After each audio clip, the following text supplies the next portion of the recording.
Namaste all. On November 25th, we observe the International Day for the Elimination of Violence Against Women. At Brigade School, Kurumguda campus, we hosted a special assembly to spread awareness about respecting and supporting women, promoting a safe space for all.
Violence against women is not just a crime, it is a wound on humanity.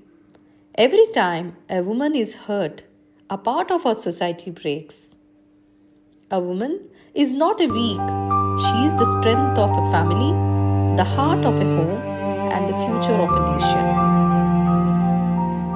Let us promise today we will raise our voice, we will stand with every woman. We will not tolerate violence, not even for a second. Her safety is our responsibility and her dignity